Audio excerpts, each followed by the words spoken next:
దేవుని నామానికి స్తోత్రం కలుగును గాక. ఎలోహిం టీవీ ప్రేక్షకులందరికీ నా హృదయపూర్వక ధన్యవాదాలు తెలియజేసుకుంటున్నాను. ఈ దిన వాక్య భాగాన్ని జ్ఞాపకం చేసుకుని వాక్య భాగంలోనికి వెళదాం. ఇర్మియా గ్రంథం 2వ అధ్యాయము 26వ వచనాన్ని మనం జ్ఞాపకం చేసుకుందాం. దొరికిన దొంగ సిగ్గుపడినట్లు ఇశ్రాయేలు కుటుంబం వారు సిగ్గుపడుదురు. నువ్వు మా తండ్రివని మ్రానుతోనూ నీవే నన్ను పుట్టించితివని రాతితోనూ చెప్పుచు వారును వారి రాజులను వారి అధిపతులను వారి యాజకులను వారి ప్రవక్తలను అవమానమునందుదురు. చిన్న ప్రార్థన చేసుకుందాం. పరిశుద్ధుడా, ప్రేమ కలిగిన తండ్రి, నీ వందనాలు. నీ కృపను బట్టి నాయన ఇటు సమయాన్ని ఇచ్చారు, నీకు స్తోత్రాలు. వాక్య భాగంలో నుండి ప్రభువా మీరు మాతో మీరు మాట్లాడండి, వినువారితో మాట్లాడండి. జ్ఞానమును ప్రత్యక్షత గల ఆత్మను మీరు దయచేసి నా నోటికి బోరగా ఉండి మీ సిలువు చాటును మరుగుపరుచుకొని మీ మాటలు నా నోట నుంచి నాయన మాట్లాడటకు కావలసిన కృపనిచ్చి మీ ఆత్మశక్తితో నింపమని పరిశుద్ధాత్మ దేవా మీరు సహాయం చేయమని యేసు నామములో అడుగుచున్నాం తండ్రి, ఆమేన్. దేవుని నామానికి స్తోత్రం కలుగునుగాక. ఈ దిన వాక్య భాగంగా ఇర్మియా గ్రంథం 2వ అధ్యాయం 26లో దొరికిన దొంగ సిగ్గుపడును, దొరకకపోతే మరి వాడు రాజుగా ఉంటాడు. ఎందుకంటే అది ఎవరికి తెలియదు కనుక దొంగ దొరికినప్పుడు మాత్రమే వాడు సిగ్గుపడి తలదించుకుంటాడు. కానీ వానిని కనుగొనలేనప్పుడు అక్కడ జరిగే సంఘటన ఏంటంటే వాడు తల ఎత్తుకుని తిరుగుతాడు, తల ఎగరేసుకుని తిరుగుతాడు. ఎందుకంటే వాడిని ఎవరు కనిపెట్టలేరు కనుక ఎక్కడికొచ్చి వాడు దొరుకుతాడో, దొరికినప్పుడు మాత్రం అక్కడ సిగ్గునందుతాడు అని చెప్పేసి ఇక్కడ వాక్య భాగము మనకు సెలవిస్తూ ఉంది.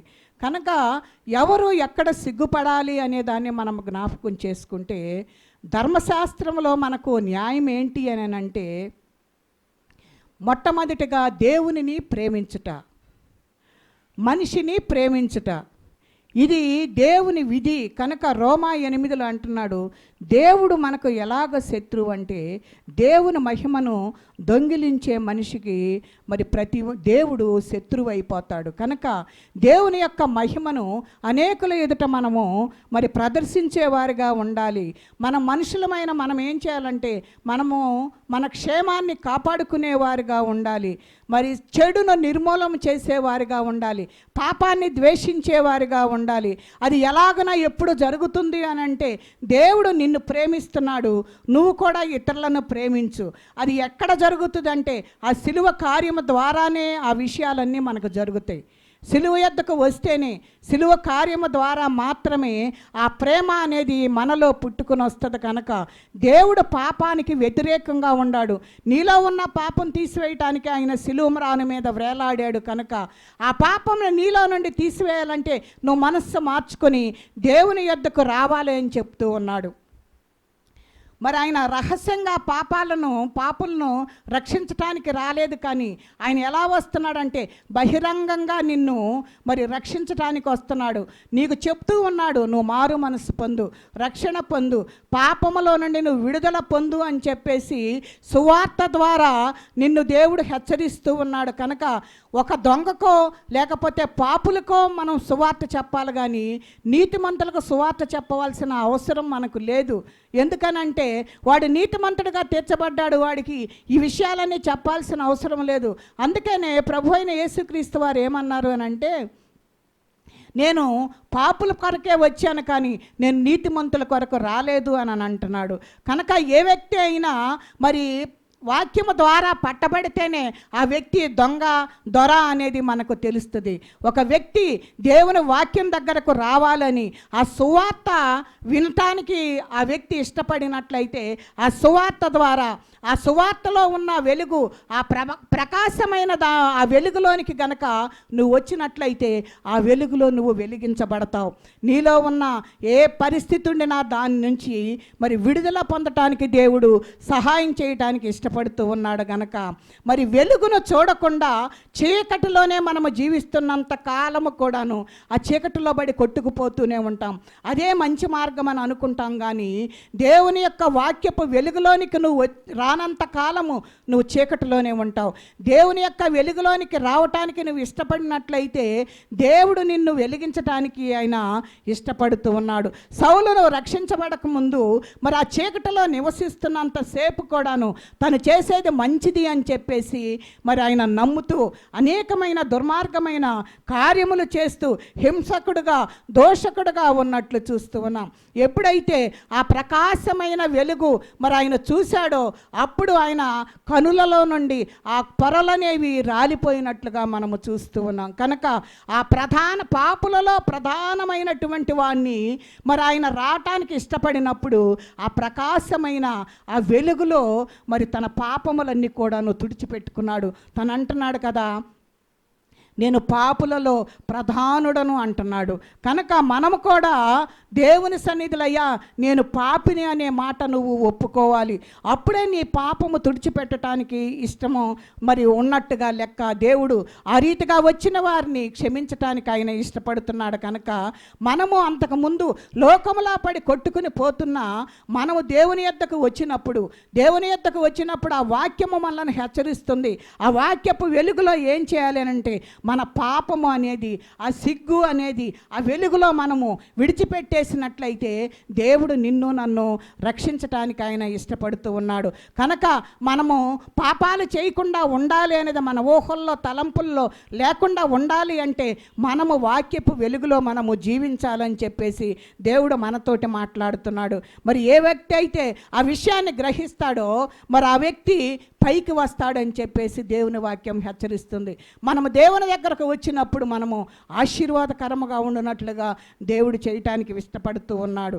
మరి లోకంలో కొట్టుకొని పోయినంత కాలము ఏదో ఒక శ్రమ, ఏదో ఒక అలజడి, ఏదో ఒక సమాధానము లేని పరిస్థితి, కుటుంబంలో నెమ్మది లేని పరిస్థితి, మరి రుణభారములు, అనారోగ్య పరిస్థితులు, ఇంకా ఎన్నో రీతిలుగా మనము అల్లకల్లోలమైన స్థితిలో ఉంటాం. దేవుని యొద్దకు రానంత కాలము ఈ పరిస్థితులు మాత్రం మారవు. దేవుని యొద్దకు వస్తేనే నీకు నెమ్మది దొరుకుతుంది, సమాధానము దొరుకుతుంది. నీ ప్రతి పరిస్థితిని మార్చగలిగిన దేవుడు ఆయనే. సౌలును మార్చిన దేవుడు మరి నిన్ను కూడా మార్చడానికి ఇష్టపడుతున్నాడు. ఆ లోకంలో పడి ఆ చీకటిలో పడి కొట్టుకుపోతున్న వ్యక్తిని ఆ ప్రకాశమైన వెలుగులోనికి, ప్రకాశమానమైన వెలుగులోనికి వచ్చాడు. ఆ వెలుగులో ఎప్పుడైతే వచ్చాడో తన పాపినని గ్రహించి వెంటనే నేను పాపులలో ప్రధానుడని చెప్పేసి ఒప్పుకుంటున్నాడు. కనుక నీ పాపం ఎలాంటిదైనా కావచ్చు, ఆయన సన్నిధిలోనికి వచ్చి మరి ఆయన వాక్యపు వెలుగులో నువ్వు సరిచేసుకున్నట్టయితే ఆయన రక్తముతో కడిగి నిన్ను శుద్ధి చేయటానికి ఆయన ఇష్టపడుతున్నాడు. కనుక మలాకీ గ్రంథాన్ని మనం జ్ఞాపకం చేసుకుంటే మలాకీ గ్రంథంలో కూడా దేవుడు మనతోటి మాట్లాడుతూ ఉన్నాడు. మలాకీ గ్రంథం మరి 1వ అధ్యాయము 6వ వచనాన్ని మనము జ్ఞాపకం చేసుకుంటే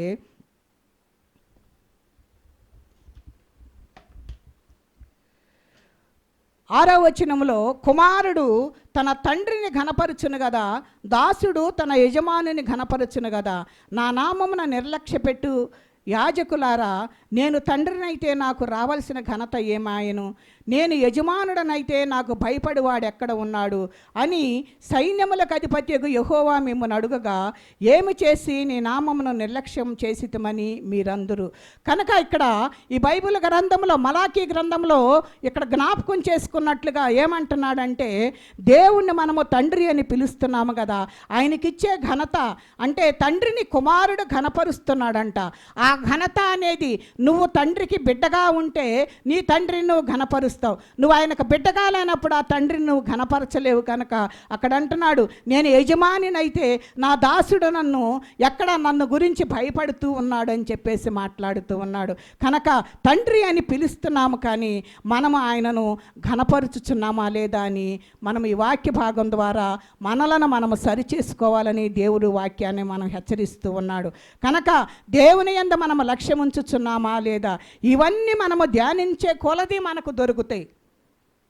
ఇవన్నీ ఒకే రోజు, ఒకే దినములో, ఒకే నిమిషంలో ఇవన్నీ రావు. కానీ మనము రోజు రోజు దినదినము కూడాను మన జీవితాలను సరిచేసుకుంటూ, నేను ఈరోజు ఎలాగ ఉన్నాను, ఈ దినములో నేను చేసిన పనులేంటి, ఈ పరిస్థితిలో నేను ఎలాగున్నాను, దీనిలో నుంచి నేను ఎలాగ బయటికి రాగలను, నేను ఎవరి ద్వారా దీంట్లో నుంచి బయటికి రాగలను, ఇలాంటి ఆలోచన కనుక నువ్వు కలిగి ఉంటే దేవుడు నిన్ను బయటికి తీసుకురావటానికి ఇష్టపడుతూ ఉన్నాడు. కనుక మరి తప్పిపోయిన కుమారుని జ్ఞాపకం చేసుకుంటే తండ్రిని ఘనపరిచే విధంగా లేడు, తండ్రిని లక్ష్య పెట్టినట్టుగా మనము అక్కడ కనబడటలేదు. కనుక తప్పిపోయిన కుమారుడు ఏం చేస్తున్నాడంటే తండ్రి మాటను నిర్లక్ష్యం చేశాడు.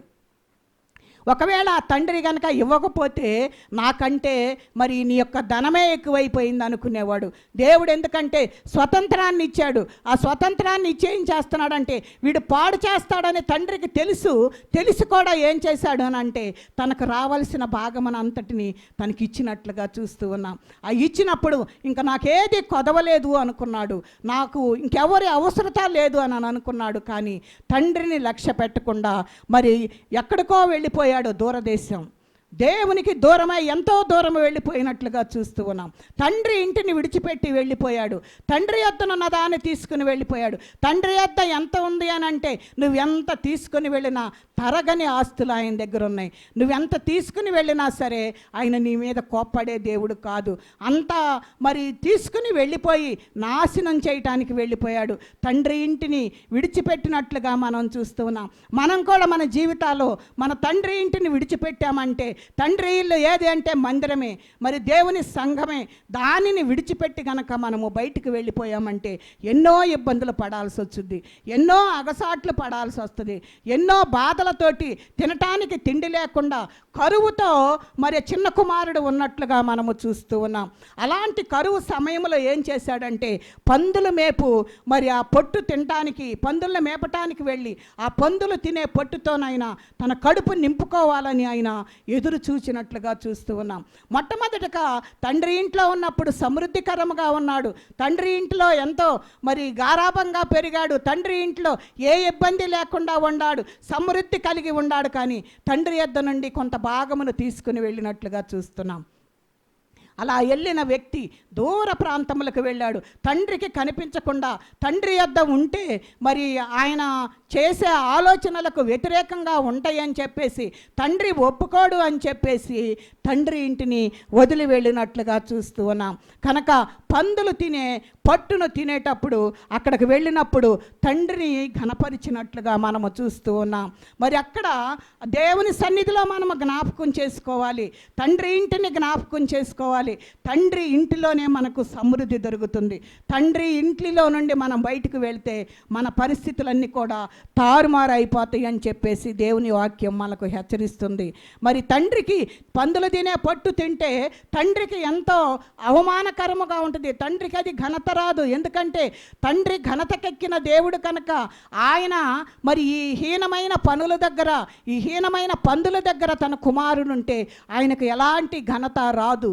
మరి ఆయనను అక్కడ మనము సిగ్గుపరుస్తున్నట్లుగా మనము చూస్తూ ఉన్నాం. కనుక మన చూపుల్లో, మన తలంపులలో, మన పరిస్థితులన్నిటిలో కూడా మనము జ్ఞాపకం చేసుకుంటే దేవునిని మనము ఘనపరిచే వారిగా ఉంటున్నామా లేదా, తండ్రిని మహిమపరుస్తున్నామా లేదా, తండ్రి మాటకు మనము లోబడుతున్నామా లేదా అనేది ఒకసారి మన జీవితాలను సరి చేసుకోవాలి.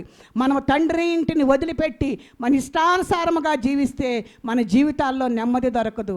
మన జీవితాల్లో మరి పోగొట్టుకోవటమే కానీ సంపాదించుకునే అవకాశాలు మనకు దొరకవు. మరి అంత ఆస్తిని తీసుకుని వెళ్ళిన చిన్న కుమారుడు తను అంతా పోగొట్టుకొని పందుల దగ్గరకు, అసహ్యమైన వాటి దగ్గరకు వెళ్ళినప్పుడు తనకు బుద్ధి వచ్చినట్లుగా మనం చూస్తూ ఉన్నాం.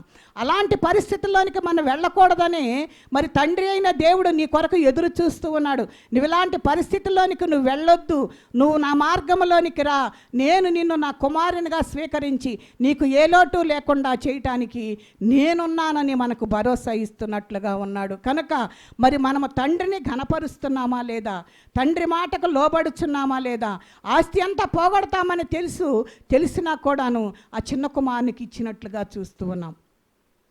దేవుడు కూడాను నీకు ఇష్టమైనది కోరుకున్నప్పుడు నీకు ఇస్తూనే ఉంటాడు. దాని వెనక ఆయన ఇష్టం లేకుండా ఇచ్చే దాంట్లో నీకు ఏదైనా ఇబ్బందులు కలగవచ్చు.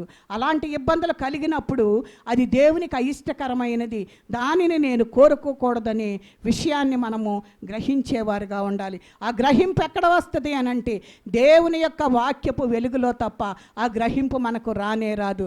మలాకి 2:17 కూడాను మాటల చేత దేవునిని మరి మనము ఆయాస పెట్టుచున్నట్లుగా మనము చూస్తూ ఉన్నాం. కనుక మనము చెడ్డవారమే కానీ దేవుడు మనల్ని ప్రేమిస్తున్నాడు. ఈ లోక సంబంధంగా ఎవరైనా చెడ్డవారు ఉంటే వాళ్ళను మనము దగ్గరకు రానియం, వాళ్ళతో మనము సహవాసం చేయం. కానీ చెడ్డవారిని చూసి వ్యసనపడొద్దు అని అంటున్నాడు. కనుక చెడ్డవారిని కూడాను దేవుడు రక్షించటానికే ఆయన ఈ లోకానికి వచ్చినట్లుగా చూస్తూ ఉన్నాం. కనుక మనుషులు మనం ఏం చేయాలి అంటే చెడ్డదాన్ని అసహించుకోవటం కాదు, కానీ మరి వాళ్ళ కొరకు మనము ప్రార్థన చేయాలి. అట్టి మనుషుల కొరకు మనము కన్నీరు కార్చాలి అని చెప్పేసి దేవుడు మనతోటి మాట్లాడుతున్నట్లుగా చూస్తూ ఉన్నాం. వారి కొరకు మనం ఏం చేయాలి అని అంటే ప్రార్థన చేయాలి. ప్రార్థన చాలా ప్రాముఖ్యమైనది. మనం ప్రార్థన లేకుండా ఏ కార్యము కూడా మనము సఫలీకృతులము కాలేం. కనుక మనము వారి కొరకు సేవ చేయటానికి సిద్ధపడాలి. ఆ సేవలోనే మనం చేసే కార్యములను బట్టి, మనం చేసే పనులను బట్టి ఎదుట వ్యక్తులు కూడా మరి మారతారని చెప్పేసి దేవుని యొక్క వాక్యం మనల్ని హెచ్చరిస్తూ ఉంది. కనుక మనము ఎలాగన ఆయన మనల్ని ప్రేమించాడు, మనం ఇంకా పాపులమై ఉండగానే ఆయన మనల్ని ప్రేమించాడు, నీ కొరకు ప్రాణం పెట్టాడు. ఒకవేళ నువ్వు ప్రాణం మరి నీ పాపం నుండి తప్పించబడిన తర్వాత నేను నీకు మరి రక్షణ ఇచ్చుటకు సిలువ మీద నీ కొరకు నేను ప్రాణం పెడతానని అనలేదు. కానీ ఇంకా మనందరం కూడా పాపులమై ఉండగానే మన కొరకు ఆయన ఈ లోకానికి వచ్చినట్లుగా మనం చూస్తున్నాం. ఆయన మనల్ని ఎలాగ ప్రేమించడం, మనము కూడా మన ఇంటి వారిని ప్రేమించాలి, మన పొరుగు వారిని ప్రేమించాలి, మరి మన సంఘాన్ని ప్రేమించాలి. ఇదే సేవ అనేది. కనుక సేవ చేయటం అంటే ఏంటంటే దేవునిని ప్రేమించేవారుగా ఉండాలి. దేవుడు అదే సేవ చేశాడు. ఏంటంటే ఇస్కరియోతు యోధాను కూడా మనం జ్ఞాపకం చేసుకుంటే, ఇస్కరియోతు యోధాను కూడాను ఆ 12 మంది శిష్యులుగా ఉన్నప్పుడు ఆ యోధాని కూడాను ఆయన ప్రేమించినట్లుగానే మనము చూస్తూ ఉన్నాం. ఆయన ప్రేమించాడు కదా, మరి మనము కూడా ఇతరులను మనం ప్రేమించేవారుగా ఉండాలి. ఆ లోటుపాట్లను ఎత్తిపట్టి మరి పలానా విషయంలో ఇట్లా అని ప్రతిసారి మనము వాళ్ళ ముందు ఆ విషయాలన్నీ కూడాను మనం మాట్లాడకూడదు. కానీ వారి కొరకు మనము ప్రార్థన చేయాలి. ఆయన అప్పగిస్తాడని తెలుసు, యేసయ్యను అప్పగిస్తాడని ఆయనకు తెలుసు. అయినా సరే ఇస్కరియోతు యోధాను మరి ప్రేమించినట్లుగా మనం చూస్తూ ఉన్నాం. ఎక్కడైతే ప్రేమ ఉంటుందో అక్కడ గద్దింపు ఉంటుంది. అప్పటికైనా ఆ చిరక పుచ్చుకొని చివరిలో ఆయన గద్దించాడంట. మరి నన్ను నువ్వు అప్పగిస్తావన్నప్పుడు మరి ఆ చిరక తీసుకుని వెళ్ళిపోయాడు. ప్రభువా, నేను నిన్ను అప్పగిస్తున్నాను కదా, మరి నన్ను క్షమించయ్యా అనే మాట తన మనసుకు రాలేదు. ఎందుకంటే సాతాను యొక్క బంధకాలలోనికి వెళ్ళిపోయాడు. ఆ మాట అనకుండా ఆ చిరక పుచ్చుకొని వెంటనే అక్కడి నుంచి వెళ్ళిపోయినట్లుగా మనం చూస్తూ ఉన్నాం. కనుక దేవుని యొక్క ప్రేమ ఉంటుంది. కనుక ఆ ప్రేమ ఉన్న చోట గద్దింపు ఉంటుంది. కనుక ఆ గద్దింపునకు మనం లోబడాలి.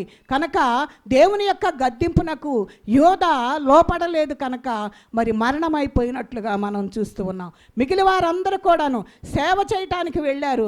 ఆయనైతే మరి ఆయన నిరపరాధి, నేను ఆయన ఈ రీతిగా 30 వెండి నాణాలకు నేను అమ్మి వేశానని చెప్పేసి ఆయన మరి తెలుసుకున్నప్పుడు మరి ప్రయోజనం లేకుండా పోయింది. కనుక దేవుడిచ్చిన సమయంలో మనం ఏం చేయాలంటే మన మనస్సును మార్చుకోవాలి, దేవుని వైపు చూడాలి. అట్లాంటి సేవ మనము కూడా చేయాలని దేవుడు కోరుకుంటున్నాడు. మరి అప్పగించే వ్యక్తిని కూడా దేవుడు ఏ రీతిగా ప్రేమించాడో మన ఎడల కీడు చేస్తున్న వారిని కూడా మనము ప్రేమించే విధానంలో ఉండాలని చెప్పేసి అది దేవునికి మహిమ వస్తుంది. కనుక మరి యోధాన గురించి దేవుడు మనతోటి మాట్లాడుతూ ఉన్నాడు. అలాంటి వ్యక్తిని కూడా దేవుడు ప్రేమించాడు. మరి నీవు నేను ఎవరిని ప్రేమిస్తున్నాం? ఎవరైనా కొంచెం ఇదిగా కనపడితే వాళ్ళని మనము ప్రేమించలేము. కనుక దేవుడు చెబుతున్న మాట ఏంటి అని అంటే మరి మనుషులందరినీ ప్రేమించాలి అంటున్నాడు. దేవునిని ప్రేమించాలి, మనుషులను ప్రేమించాలి అని చెప్పేసి దేవుడు మనతోటి మాట్లాడుతూ ఉన్నాడు. కనుక మహిమ అనేది దేవుడు నీకు నాకు ఇస్తూ ఉన్నాడు. ఆ మహిమను పొందుకోలేక ఇస్కరియోతు యోధ ఆ చిరక పుచ్చుకుని వెళ్ళిపోయినట్లుగా మనం చూస్తూ ఉన్నాం. ఈ వాక్యం వింటున్న మనం గమనించాల్సింది ఏంటి అంటే, నువ్వెంత పాపివైనా నిన్ను ప్రేమిస్తూనే ఉన్నాడు. ఆ ప్రేమలో మరి ఆయన గద్దించినప్పుడు ఆయన ప్రేమ అక్కడ కనపడుతుంది కనుక ఆ ప్రేమకు నువ్వు లోపడాలి అని చెప్పేసి ఆయన కోరుకుంటున్నాడు. నువ్వు ఏ రీతిగా ఉంటున్నావో వాక్యం వింటున్నాం కనుక మనము మరి ఇస్కరియోతు యోధాలాగా మరి ఆ చిరక పుచ్చుకుని తను మరి గద్దించినప్పుడు వెళ్ళిపోయాడు.